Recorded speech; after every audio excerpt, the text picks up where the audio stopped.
think we're live. Oh, sorry, I got distracted trying to post in the chat. Yeah, I think we are live too. Welcome. How you doing? I'm doing knock on rocks. I'm doing pretty good, man. How are you? Good. Yeah, it's good to be back home for these and not like running around on the road. I'm So sure. Yeah, that's yeah, yeah. Well, what did you want to talk about while we're waiting for some chat questions to pop in? Anything on your uh, mind lately? I mean, honestly, I've just been grateful we finally got some rain out here. My veggie garden is been struggling. We had a really cold spring and early summer, and the heat finally got here, but it's just been dry as a bone. And when I'm out hiking, everything's super crunchy, and we got about three good days of just good soaking rain, and everything's greening back up, and real happy about it. So, yeah, yeah, Yeah, it makes a difference yeah, for huge. sure. Yeah, rains definitely give you much better growth. I think it just soaks the soil so much more thoroughly than you can do watering by hand or through an irrigation system. I liked you what you when you threw Robin under the bus about watering in the veggie garden, about how the ones you had done did well and the ones she did kind of died out, and that concept of you can get that topped even where there's a puddle, and then you dig underneath it a little bit and it's dry as a bone. And so that's just another reason I like to turn my soil, quite a bit when I'm setting up a bed, because, I just did another round of carrots. When you plant carrots, they're hard to get them to germinate correctly. So I I soak the beds, and I turn them with a broad fork, and I soak them some more, and I turn them with a broad fork, and eventually I get a bed that's really good and wet. Then I plant my carrot seeds. Then I put vermiculite over the top of it. And so fingers crossed. Hopefully they'll take better this round. Yeah, yeah, that's great. But the pulse Um, watering is crucial. yeah, definitely, it makes a huge difference. Sorry, I'm multitasking again. Yeah. I saw Corey from Island Genetics was in the chat. Hey, Corey. We were just So hey, talking. Corey, I just sent you an invite. If you want to join the conversation, feel free. I sent you a link, so you're welcome to join us. You can tell us about what you have going on up there in Canada. Um, Otherwise, let's get started with some questions. Looks like we already have one from Garage Grower. Awesome. Question. Thank you for putting question first. It makes it easier to spot them in the chat. How many times do you defoliate in flower? Brandon. So I am changing this up a little bit based on your podcast about herbivory. And so normally I'll do, well, what I'm doing right now is I do a big flip, a big defoliation net flip. And so I leave all Yeah. my leaves on for the most part, unless I'm taking clones or something, until I flip, because I just want every possible solar panel. The veg, I'm not worried about fungal pathogens really, that kind of stuff at that point. So I want all the leaves until then. At flip, I do a really heavy defol. I always joke that it's the sad looking Charlie Brown Christmas trees, and but they bounce back so quickly. I've never seen any plant that responds to herbivory like cannabis does. And then based off of your podcast with the new data showing that consistent herbivory helps with our terpene and cannabinoid numbers. And so um, I'll still do my 2 weeks in, my 4 weeks in, but I around the 4 week mark, after I do my I'm just making sure that I'm getting everything out from under the bottoms. I don't want anything larvae. I don't want anything below the canopy to sap energy that could be going to a bud that would be worth harvesting and trimming and that sort of thing. And so normally I would just kind of keep doing that every 2 weeks, but now at the 4 week mark, I'm just getting in there, and kind of like you and I laughed about it, like when I was at your house, like we were in your room talking, and we both automatically just started pulling leaves. You can't help it, you see a leaf that's shading something. And so I'm just doing that more than after week 4. I'm just kind of going in there, and I'll spend about 20, 30 minutes on a 4x4, and I'm just pulling leaves. And I don't do like the drastic defoliation, but I'm really interested to see if I can get better terpene expression that way, or better cannabinoids that way, just from that herbivory response. So fingers crossed, we'll see what happens. But I think it's really important to do that defoliation at flip, and to do another one in 2 weeks in. If you wait till week 3, week 4, I feel like you've gone too long and you've allowed the plant to exert energy that should have gone elsewhere. And there's a million ways to do it. There's a million ways to do it. I know Jeff's probably on here, and he's like trying to master low stress training. Like there's all these different ways to go about it. And the main goal is to fill out your canopy as fast as possible. Break that veg time as much as you can, and then to have a pretty uniform 12 inches of canopy at flip. And then as you move into week 1 and 2, you just want to get back in those lowers and make sure that something you cut's not coming back, or something you missed isn't gonna sap the energy that would go to those buds up top. Yeah, so here was my grow. This was February, looks like, of this year. And basically you can see I took off everything down here that wasn't getting light. And you can take a light meter, even that photon light meter that we sell, you can use with your phone, just to get an idea. Anything below 200 to 250 ppfd, I would just plan on taking off. And so I like your schedule that you gave there of at flip, or right before flip, and then like a couple weeks in. And then after that, I'm clearing out bud sites. So like if I have a giant fan leaf, like let's say this leaf here is covering up another bud, or like maybe this is a better example right here, I would just take that fan leaf off. And especially as we get later into the cycle, as we're getting closer to finish, I feel like, and again, there hasn't been enough data on this, and it probably is going to vary depending on the amount of light you're using and the CO2 levels in the room, as well as the genetics. But I do think as we get closer to finish, you can take more fan leaves and still get really good. In fact, it may offer you better finished buds. So I'm of the impression, like even this stuff, like I don't know if you guys can see my mouse down here, this kind of stuff, I got a decent bud right here. It's probably not getting a lot of light at this point because it's outside of that 4x4 and it's pretty far down. It's kind of flops down and I can't really prop it back up. You can take these other fan leaves off of it and just kind of leave it and see where it finishes, but this is not going to be my best flower. Whereas the stuff up in here that's getting good light is probably my, the majority of what I'm getting from my crop. And then the other thing you want to think about, outdoors especially, but indoors too, you want to be able to see through the plant, see through the canopy, make sure that there's good airflow so you don't have pockets of places where microclimates, where powdery mildew can really grow, botrytis, things like that. Now, the one caution I would say around pruning is every time you make a pruning cut, you're creating a wound. And so one, you have the chance to spread disease if you're not using proper sanitary procedures. Now, in a grow like this, it's probably not a huge risk because, it's just 2 beds. For the home grower, it's probably not a huge issue. But if you have a facility and you're moving from room to room, or you have hundreds of plants, you absolutely need to be cleaning your pruners and being very aware of how you move plant to plant and what you might be spreading.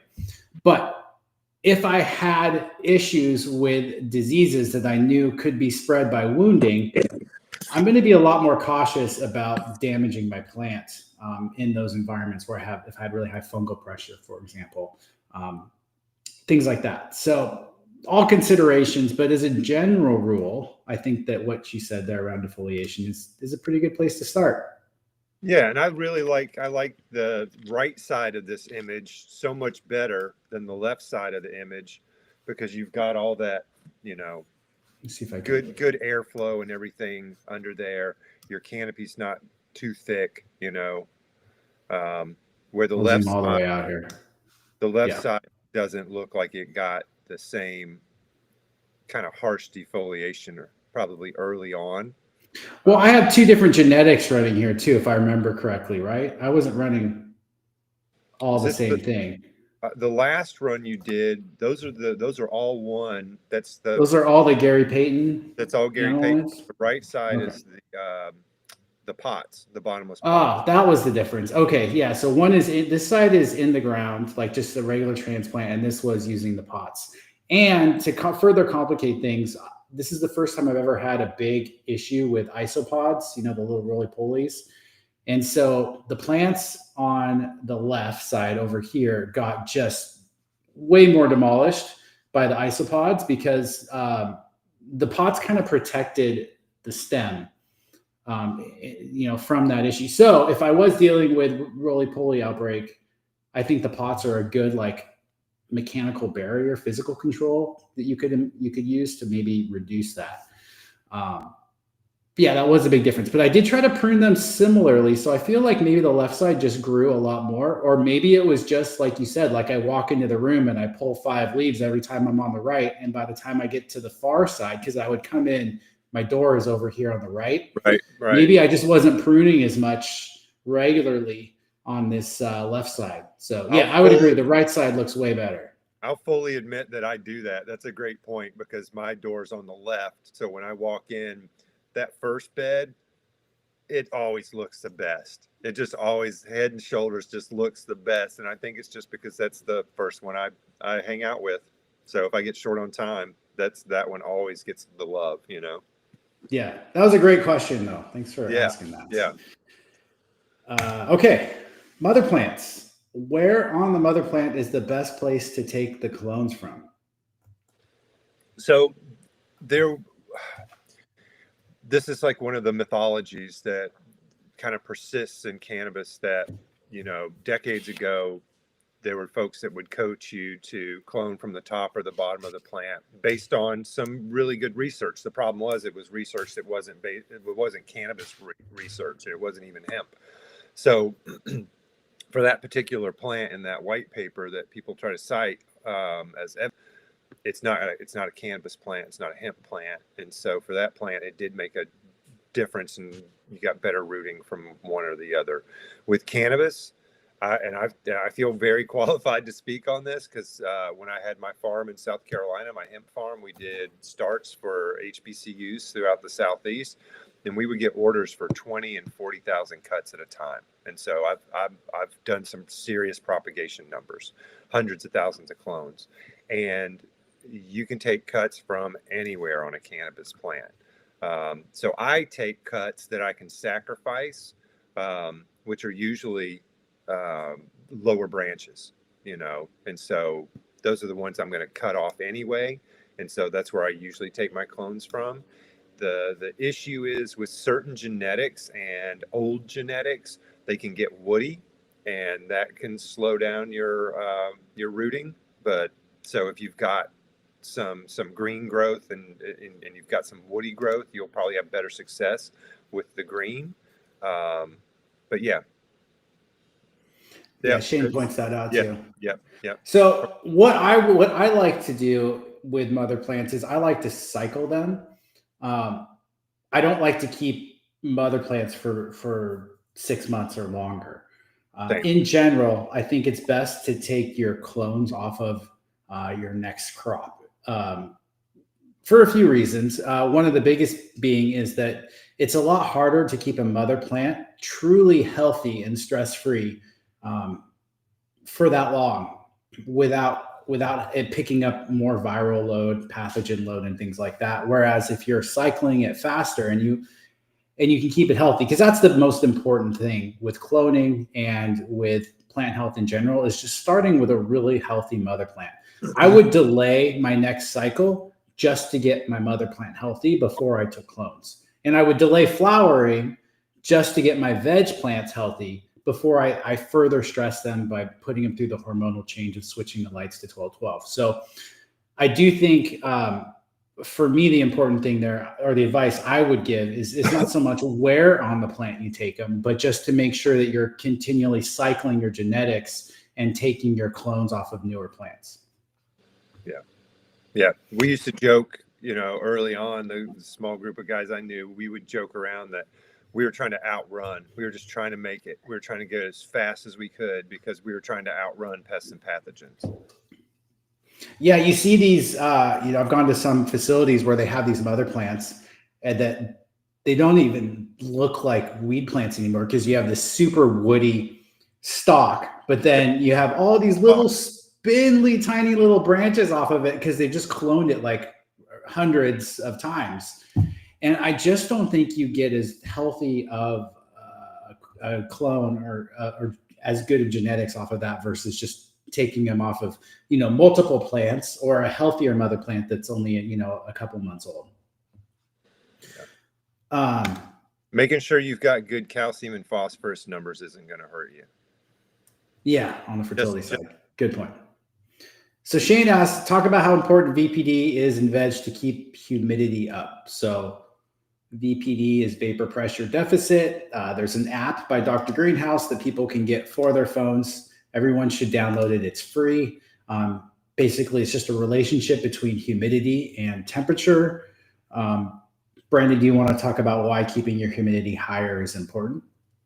Well, yeah. So, we're all scared of high humidity. And this is like a knee-jerk reaction that I have to fight myself on all the time. Everybody knows me knows that at the end of the day, I'm always going to double down on the math. But I have this fear from growing in a swamp for 25 years in South Carolina and, growing out here and, heavy pathogen pressure areas. And so we're always thinking intuitively, and if you followed an intuitive path, it would be a correct intuitive path that you want low humidity. But what happens is we run a lot of us run our humidity too low in veg. I like to push my temperatures a little bit. I'm trying to get, again, it goes back to speed it up. I want to move things along as fast as I can. So I want as fast, as I can to drive the evapotranspiration in the plant. That's what's going to pull water and nutrients up at fertility into the plant. And that's how I'm going to get my fastest growth. And so when you look at a VPD chart, it's going to tell you, I think most of us think of the VPD chart as a pathogen protection. If we stay in this range, we're safer from powdery mildew, for example. But another big part of that is how fast, how hard are you driving your transpiration? And so, been in a facility where, they proudly displayed their VPD chart and they were nailing it. There's no powdery mildew in this room. But the room was like 60 something degrees. And that's why they weren't getting, fast, robust growth from their veg side of things. It was taking forever for the plants to take in the beds. And once they turned the temps up, that changed. And so most of us are running our highest temperatures in veg, where we're doing maybe 78 in flower, might be doing 81, 82 in veg, just drive that vegetative growth. You've got to push that humidity back up or the plants just can't operate. They close their stomata and things just stop. So it's important to think of both sides of the VPD chart. I did a podcast with Justin McGill way back in the day, and he talked about something called swamp mode, where he was battling powdery mildew for a long time in this medical grow, and then his buddy Buster actually screwed up and overwatered forgot to turn on the dehumidifier or something, and the plants just took off. It looked like a jungle in there. The powdery mildew went away, and this was before VPD was such a commonly understood term here within the cannabis industry. And so, basically, when you run low humidity relative to temperature and a high temperature, which is what we used to do, you're stressing the plant. And when the plant is stressed, it's less able to deal with pest pressure, or in this case, pathogen pressure, if we're talking about powdery mildew.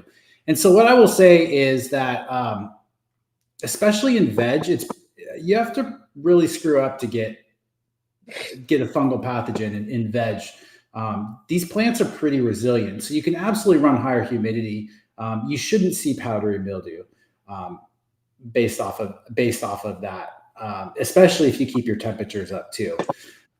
So I would definitely recommend, if you have the ability to run a higher humidity, higher temperature in veg, and you should see much better, healthier, happier plants overall. So yeah, that's a great question though. Yeah, you and I were talking about it, I No think, comment. last night. My last round. I let my chlorides drift just to kind of prove a visual to a metric, and I had to go get a humidifier though because I wasn't able to really keep my VPD just pinged. Oh, I would have given you mine to use, man. I got a great one. But it would it kind of looks, some of that high chloride stuff early on looks like calcium issues. And so I was like, without doing a tissue test, I wasn't going to know.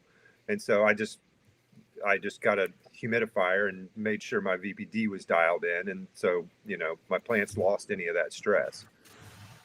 Yeah. So the other comment on this is the reason we would run the humidity below 40% was because of powdery mildew. It was commonly accepted that powdery mildew could not reproduce or sporulate below 40%.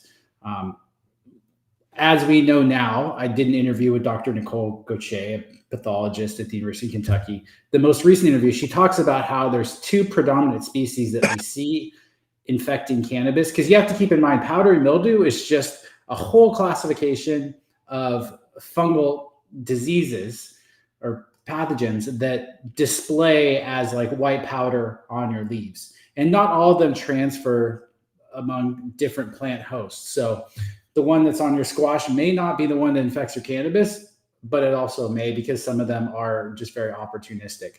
Anyway, she listed the two. One of them was like Golomyces something or other. I can't remember. But what I do remember is she said of the two, one of them cannot reproduce under 40%, but the other one absolutely can reproduce at higher humidities. So just by running a low humidity doesn't necessarily mean that you're going to not see powdery mildew. In fact, I think you're more likely to see powdery mildew up until the end of your flower cycle. At that point, I do think there is good evidence to dropping your humidity down to lower levels, especially as we talk about getting closer to harvest or even curing and things like that. So It's my understanding that one of the species of PM, you have to have a dry room for it to reproduce, and then it needs a wet room to be more, to take over the room. But so it won't save you. So using that VPD chart just to drive the transpiration in veg, and then to protect yourself from fungal pathogens in flowers, the way to use that tool, I think. All right, question from Jeff. In a grow that's dialed in and ready for CO2, does CO2 enrichment affect the quality along with quantity? So I just want to say that we do know that it will definitely affect your yields. Your yields are going to go down dramatically. There's no point in putting out, 1,000, 1,200 ppfd on your canopy if you're not supplementing CO2. You're just wasting light and you're probably stressing your plant. I would, without CO2, I think 800, maybe 850 is a much better target for light. As far as quality, though, what are your thoughts on that, Brandon? I mean, there's no data that says, that I'm aware of, that says you'll get better quality. One thing we do talk about with CO2, or two things we talk about with CO2, is at the very end of the round, the last 3 weeks, we cut our CO2 off so that it doesn't delay finish. And then we also want to vent our rooms during the lights out phase, because there's a lot of CO2 that's generated by the beds. And you can get late in the round, you'll have a bud that's almost finished, and then you get these flushes of brand new pistils, and that's from that CO2 overdose at night. We'll see it jump to 3,800 or some crazy number at night. And so making sure that you're controlling those last 3 weeks and your lights out phase are important. And then exactly what you said, like there's no point in using more than 800 par if you're not running gas. But I don't know if,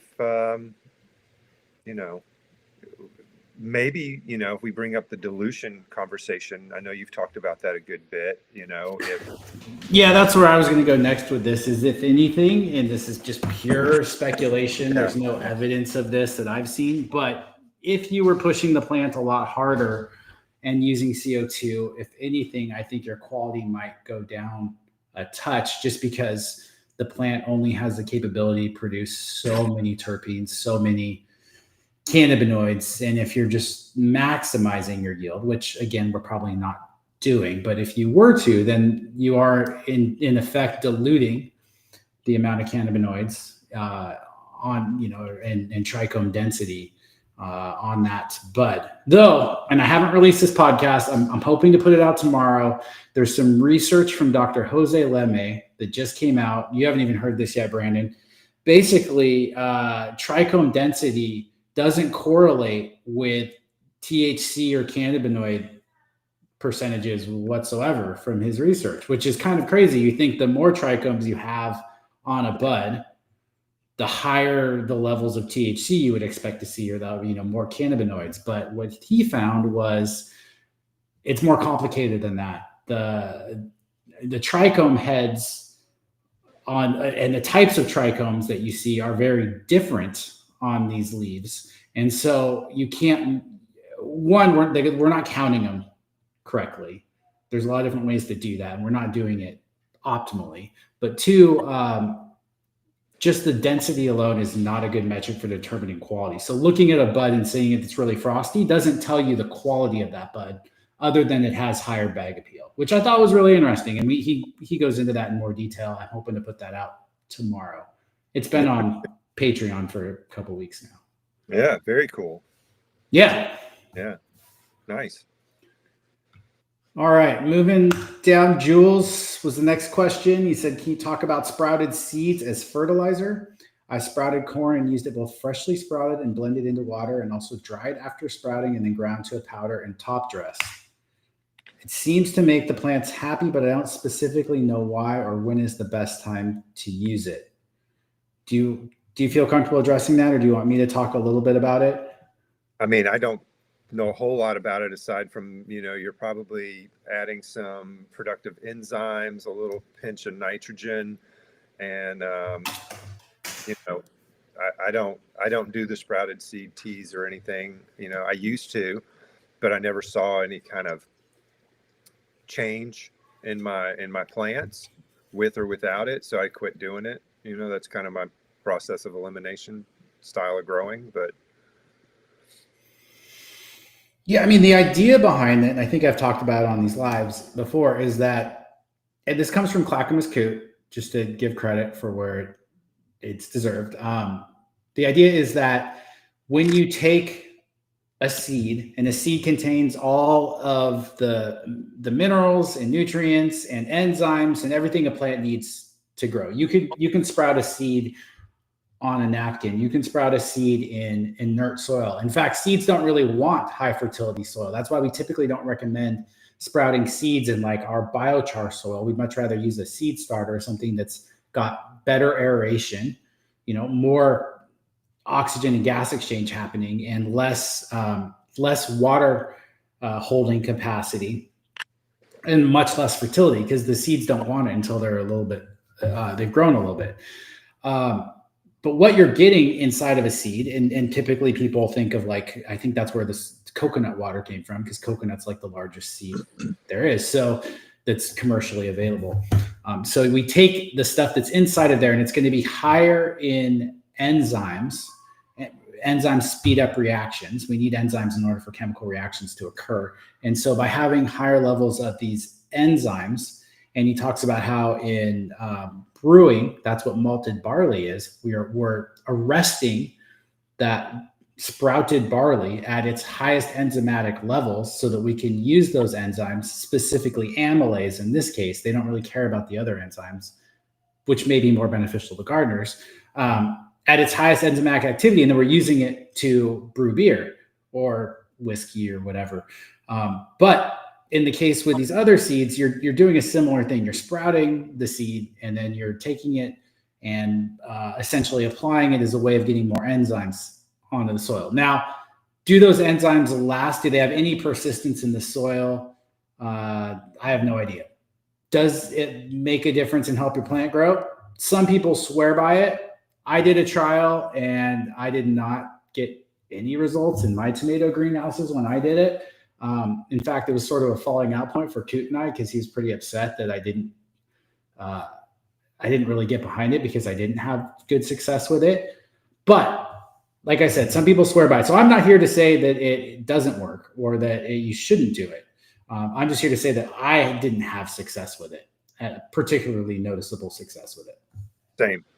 But we do, a lot of people do it. In fact, we sell the malted barley and the coconut water because we can get it cheaper than other online sources. So we do sell it if people want to try it. I've got friends that wouldn't grow without coconut water. They just think, it's on their must-have list. I don't use it, but they swear by it. So yeah, and it's an input. You can play with it. Oh, it's super cheap. Yeah, so it's easy to do. All right, I like this question because this is something I'm going to be doing soon. So it's I have 2 cubic feet of living soil that I let dry out, covered with plastic and put into a shipping container to move. It was very active with good test metrics. Tips on reviving or just start over. I'm of the opinion that you can absolutely use it. So I have soil right now. That picture I put up earlier, that was my room. Those beds are completely dried out now, and I'm okay with that. That was very intentional. I didn't want to deal with trying to maintain moisture in there. I didn't want to deal with trying to grow another crop in there. I just wanted some time off because I had other stuff I needed to do. So that soil is as dry as it gets. Now, I intentionally didn't cover it with anything because I wanted access to oxygen until it was fully dried out. And in general, I think from a microbial perspective, keeping things as unsealed as possible is good. Now, what I plan on doing is I'm going to re-wet that soil very slowly. I'm going to start, I don't know, let's just say a week before a week or two before I plan on even using it, I'm going to start adding a little bit of water. I may throw some aloe powder or Thermex 90 or something into my water to try and make the water a little wetter, use a surfactant. But I've absolutely re-moistened soil just by using straight water. And it should come back to life. Now, if it's been a long time, you might want to, I'm going to do a soil test too. So actually I'll probably do the soil test before I even re-wet the soil now that I'm thinking about it. But when I do go to do that, I think that's all I'm going to do. Honestly, I don't think you need to do a whole lot else. You could add a little bit, because I'm going to be re-amending it. I'm going to be adding food sources. Now, if this soil was already optimally mineralized and dry, then I would add maybe a little bit of unsulfured molasses or maybe a little bit of alfalfa meal, something that's not going to affect my fertility a lot, but it's going to get the microbes reactivated. Aerated compost tea, You could do an aerated compost tea. Sure. Yeah, that's another great option as well. If you're going into beds, if you've got trays underneath them, that's going to help a lot, because like we saw with my buddy Evan with his farm, they had open bottoms on their beds as part of their design. But when they had to, their soil sat for like 6 months or something before they got to put it into the bed. And so it was pretty bone dry.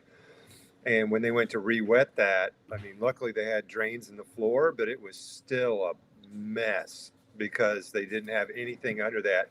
If you've got a tray under there, water's moving down into the bed through gravity. It hits that tray and stops and starts moving back up through capillary action. So you'll be more thoroughly wet and with less labor with something underneath you. That's a great point. So if you could do this in a container. If you put that into like a fabric pot or a container and then put it inside a saucer, you could leave some water in that saucer, and over time it'll help it rehydrate too. That's great advice. Yeah. Okay, Photone. I just want to bring this up again. Everyone should nowadays.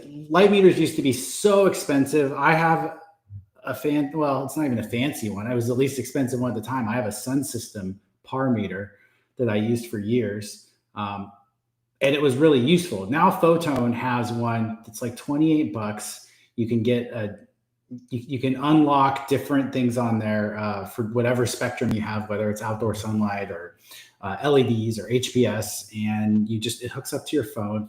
It's really, really affordable. We sell the diffusers on our website now. We stock them because I think it's just such an affordable, awesome tool that I think everyone should be using. So just throw that out there. And if you want to see, there's a review I did online comparing it to my par meter, so you can see exactly how close it is if you're curious. All right, we'll give Brandon a little quick shout out here from Fuzzy Bunny. Thank you.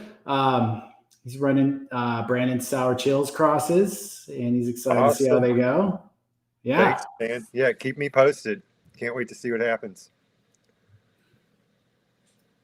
And then, sorry, I'm catching up on the messages here. Rusty Nails talks about going back to trimming. Once stretch is stopped and the flowers start stacking, he removes most of the families. Well, I assume it's a male, but yeah, removes most of the families. I think that's pretty common, and I think people tend to under prune. So you can take it too far. You can go to the schwazzing side of things where you're just like, there's a point of diminishing returns or a point of no return where your plant does need solar panels to produce energy and make things happen in the plant. And so you can overdo it. And I've seen people, harm genetics by over pruning at the very end.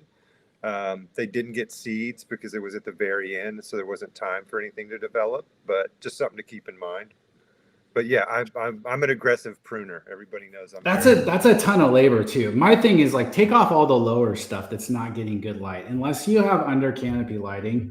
And even then, with under canopy, I'd still want to make sure that middle canopy area is still fairly well pruned. I just think experiment with it and try taking off a little more than you think you need to, and you can always the next cycle maybe be a little less aggressive. But I always find I'm like, shoot, I should have taken off more. And then I always look at my plant like I just butchered the poor thing. And then they always come back so much better for it. So, yeah.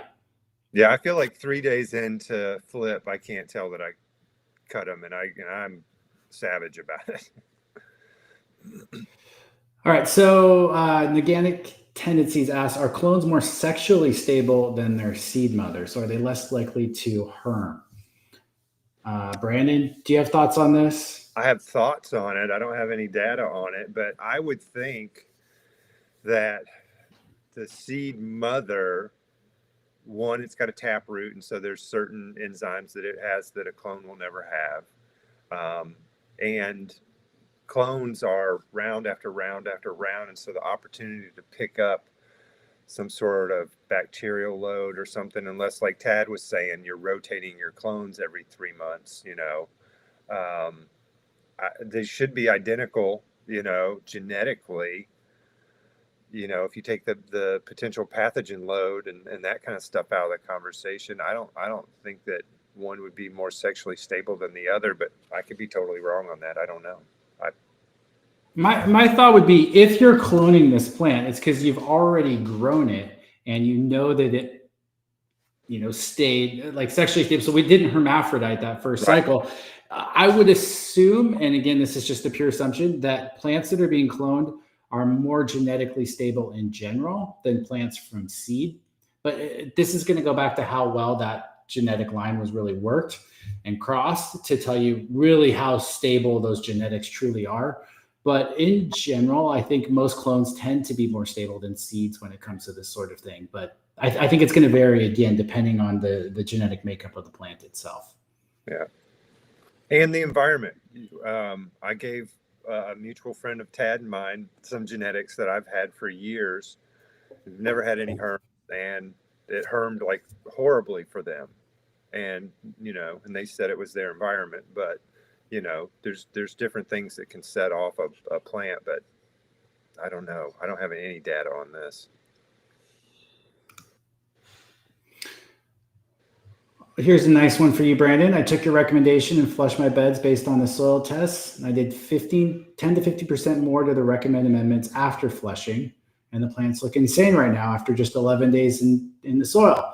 Awesome. So that's great. I do want to say, if you do a soil test with us and then you get a recommendation, and that recommendation is to flush, keep in mind when you flush, you're removing not just the issue, whether it's too high of nitrates or chlorides or sodium or overall fertility, but you're also losing some of the other stuff that you may have wanted in there, potassium, things like that. So keep that in mind. We typically recommend going with just like a more complete organic fertilizer, like our nutrient pack, but you could also go with your original recommendations and just assume that all the levels came down relatively equally.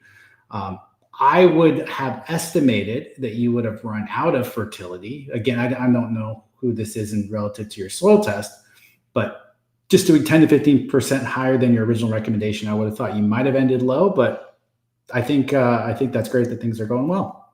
Yeah, and for an experienced grower that is good at reading their plants, I love this, because if you've been growing for, 10 years and you can walk into a room and be like, that's got that, this needs that, and you can just read plants well, something like this works really well. You're not going to overshoot. And if you need a little bit of potassium or calcium, magnesium, whatever, you'll see it, and you can, apply a sulfate that's almost immediately available. And yeah, I like it. I just saw this comment. I don't know if I'm using AirPods today, but I have this fancier mic that I stopped using. I don't know if the sound is bad. It sounds okay to me, but please do let me know if we're having issues with the mic level and quality. I know we have in the past. We're growers. We're not tech guys. So we do our best. So I appreciate those of you that, tough it out with us on this stuff and let us know if it's not good right now, I can switch the microphone or something. I can hear you perfectly for what it's worth, but maybe it's me. Yeah, I just assume the problem's me. It's usually me. So, all right. Cool. All right. Well, let's move on. Okay. I see you guys talking about clones, but I'll just skip over that and go to Clark's comment. When using an earth box, do additives like compost tea, silica, and other nutrients in the water reservoir actually wick up into the soil for the plant? What doesn't work? Good question. Yep. I can take a first swing at it. All right. Yeah. So I would be more likely to add a tea from the top as opposed to adding a tea to a reservoir, especially if it's not oxygenated.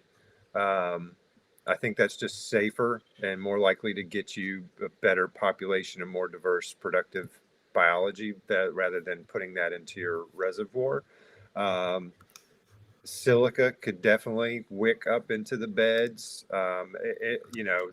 Think of anything that ends in in sulfates, the gypsum, Epsom, potassium sulfate, those would all wick up. You would want to make sure that's, when we talk about how capillary action, that physical action works, you want to have as homogeneously mixed a substrate as possible so that it will wick up to the top. Things like, phosphorus inputs, things like that, like they're not going to do anything really coming from the bottom. I don't know, Tad. Sorry, I was catching up on the microphone. How is this more equal? So apparently you're quiet and I'm loud. So I don't know if me switching to this microphone will even that out. I hope it helps. I can yell.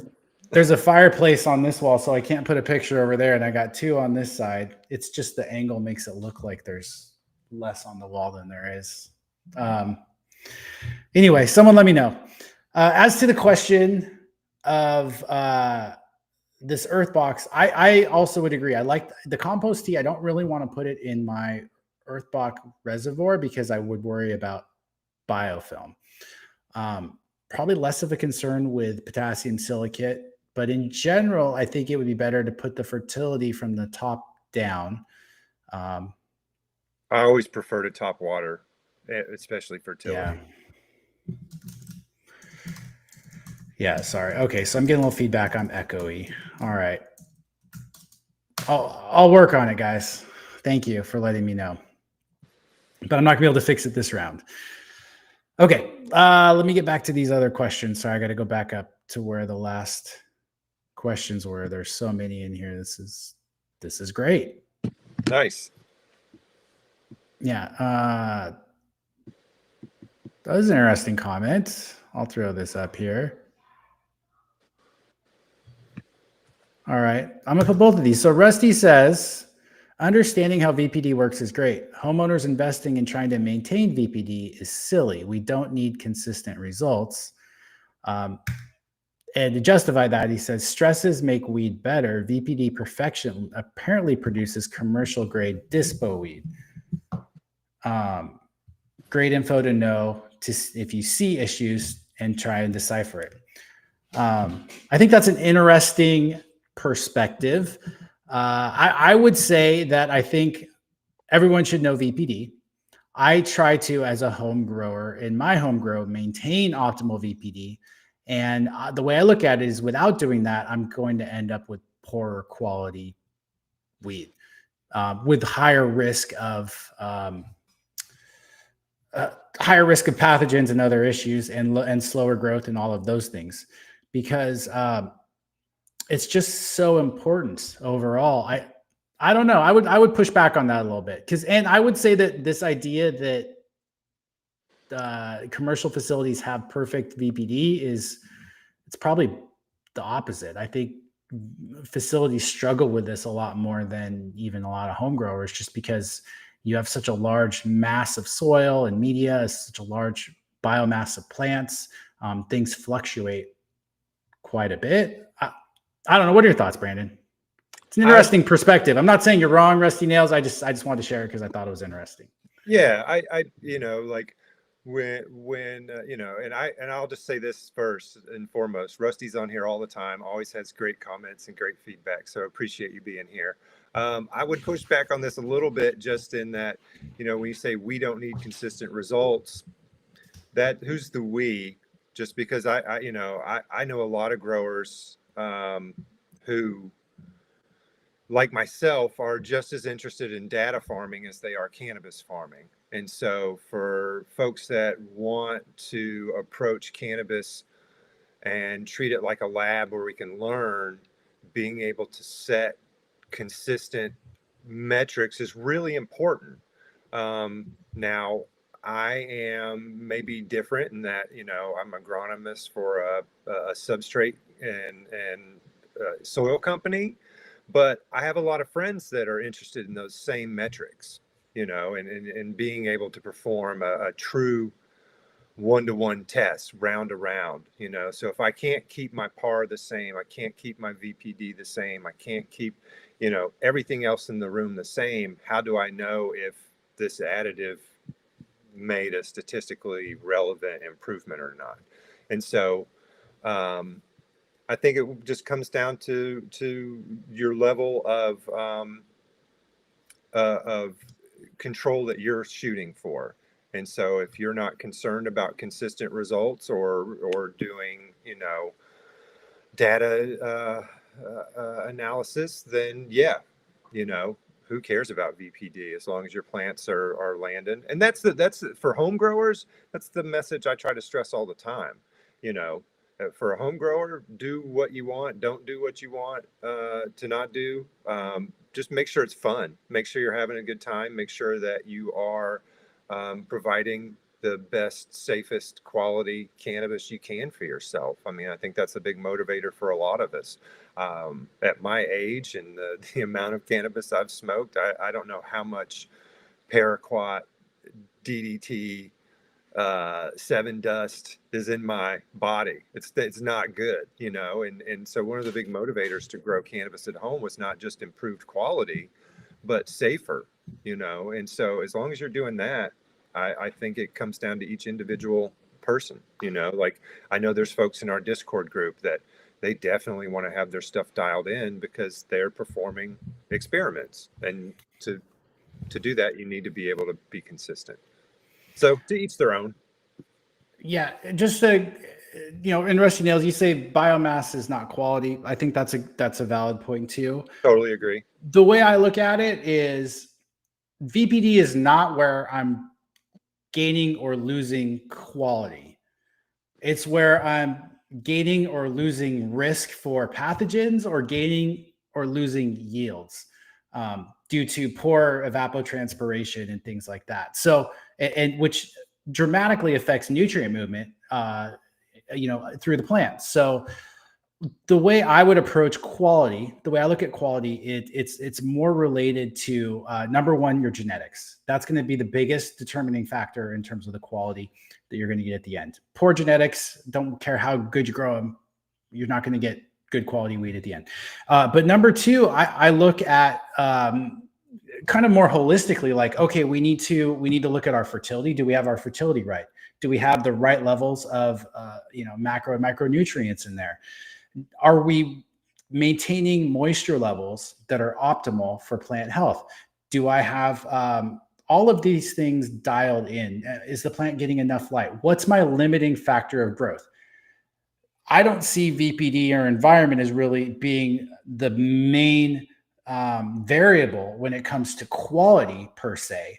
I see it more as just like, hey, I want to make sure that my crop finishes and that I'm getting good growth mid-cycle. And that's where VPD plays a big role, because people get out of VPD and then they start dealing with powdery mildew. They start dealing with more botrytis. They start dealing with all of these other issues. The plant's more stressed and more likely to get pest pressure. So that's why I think VPD is good. And just keep in mind, like, it's not hard to measure. That's what these apps are for, and that's what these charts are for. Basically, you're just looking at humidity and temperature. You're seeing where they line up and then seeing if you're in the right range. If your humidity is too low, then you probably need to, and you can't adjust it up, then you need to lower your temperature. If your humidity is too high, then you may need to raise your temperature. But you can make these changes on the fly, and you don't have to be perfect every minute of every day. But if you stay within optimal ranges longer, you're going to have a healthier, happier plant, which overall I think leads to higher quality. Yes, stresses will make your plants produce more cannabinoids. We know this, but in general, you're probably going to have plant stress occurring from other things already. We don't, and this is something I talk about with Dr. Lemme, is like, we don't need to fabricate stress. That's what crop steering really is. It's just fabricated stress or stimulus. We want controlled stress. We want controlled, pointed stress, not random accumulated stress. Yeah, but we're still learning what that might look like optimally and how that might be applied across such the wide diversity of genetic variation that we have in cannabis. So, yeah, I guess that's all I have to say on that. All right, we can move on. We got like 5 minutes left. I pinned 6 questions already. So we'll just go through these. All right, Travis asks, hey guys, when switching to 12-12 from veg cycle, should I bump my lights to match the same DLI all at once or increase intensity slowly? Data says you should ease into it a little bit.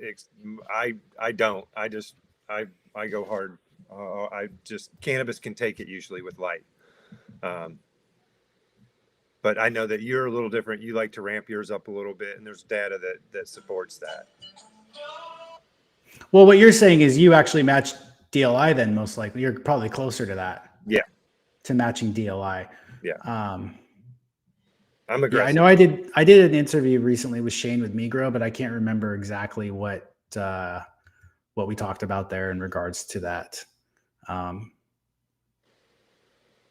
Yeah, I'm typically just thinking out loud. Finishing veg, I might be around 800 ppfd. Going into flower, I'll probably keep my ppfd the same, even though I've shortened my day cycle from 18 hours down to 12. So my DLI, my daily light integral, the amount of light it's getting over that fixed period is shrinking.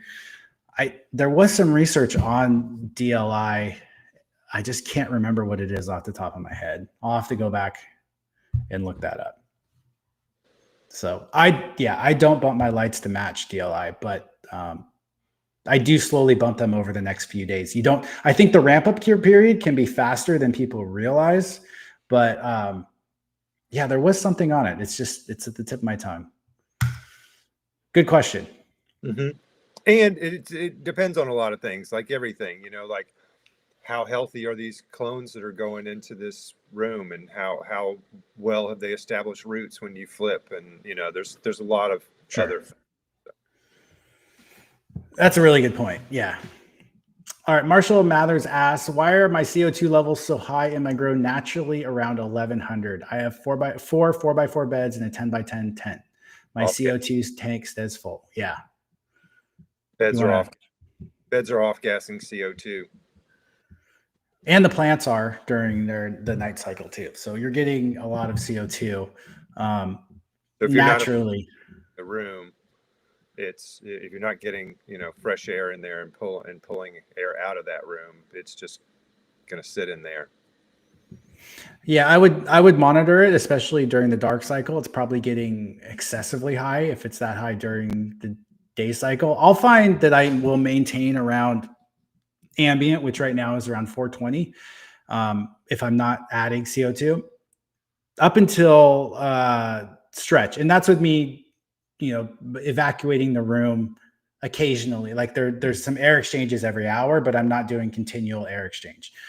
But then when I hit sort of that stretch period in flower, the plants are usually, in my experience, a lot more CO2. And that's where CO2 supplementation makes a big difference, because it just allows everything to keep up. Otherwise, I find my CO2 levels will get down to like 200 or 300 or even lower sometimes in the room. And so that's where I either have to be constantly cycling air through there, or I need to supplement CO2.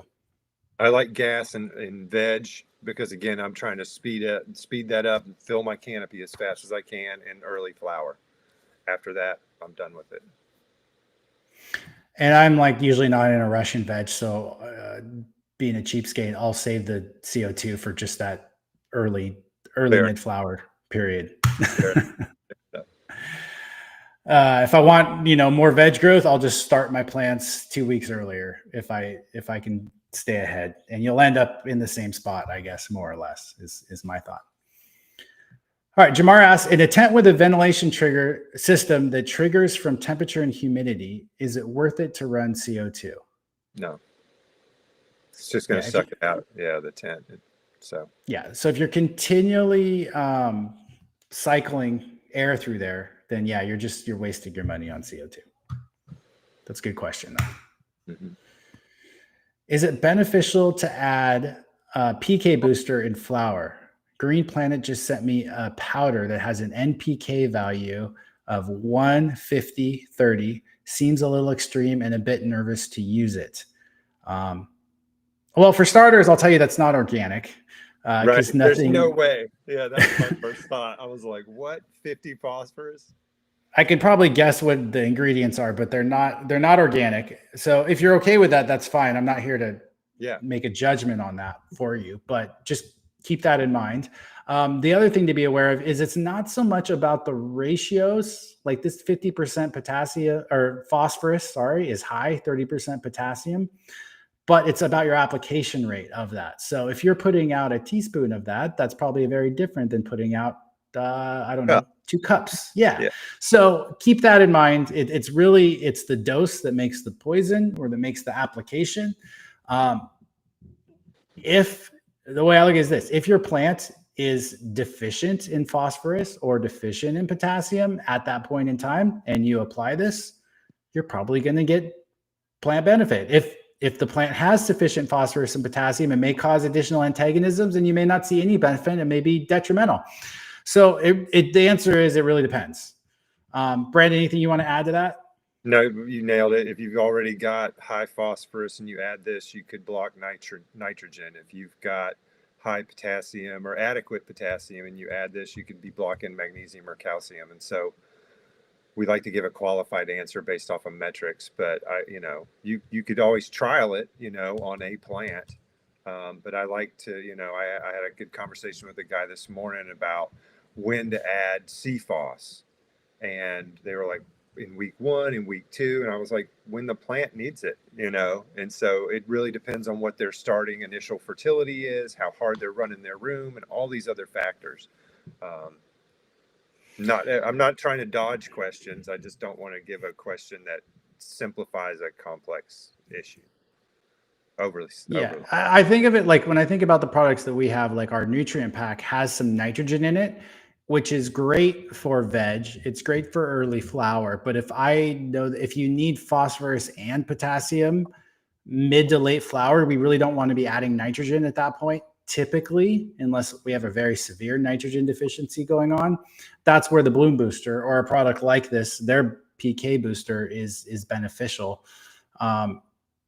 Because it doesn't have any nitrogen in there.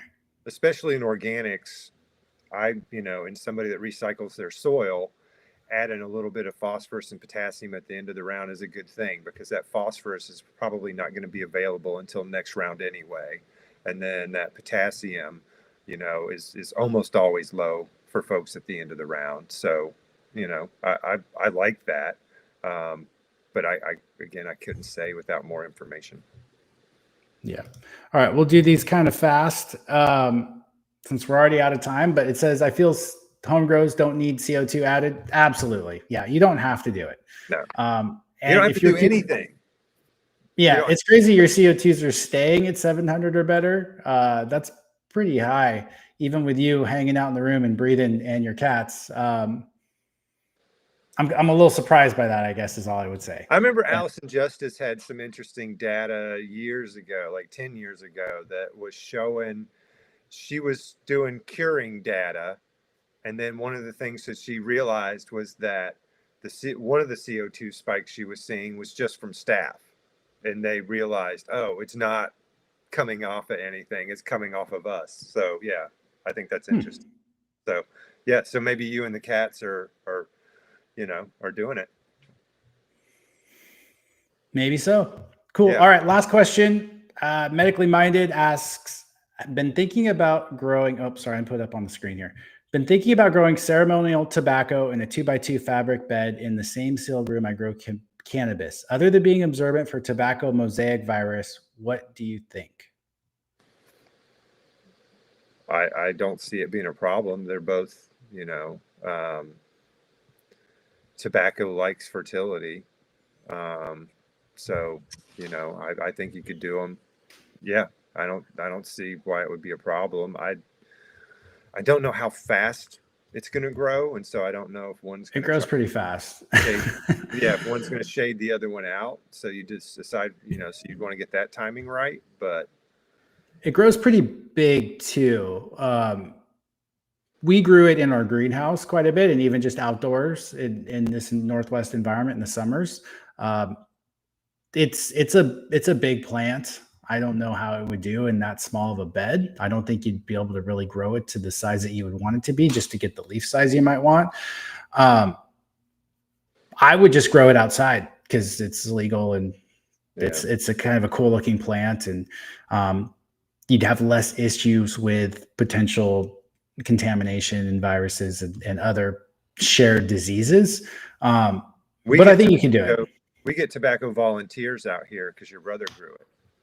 Oh yeah. Yeah. I know you have to be careful with the trichomes on the leaves with touching them and stuff too. But yeah, I don't know a ton about it other than they grew really, really well and really easily for us here in Washington State when we grew it. We grew a few different varieties. So yeah, it's definitely a fun plant to grow and experiment with. As someone who's not a tobacco user or even ceremonially, I thought it was fun to grow. So yeah, you should experiment with it. Definitely. Cool. Well, I think that's it for today. I appreciate everyone that tuned in, and thanks for all the awesome questions and the conversation in chat. And yeah, have a great night, guys, or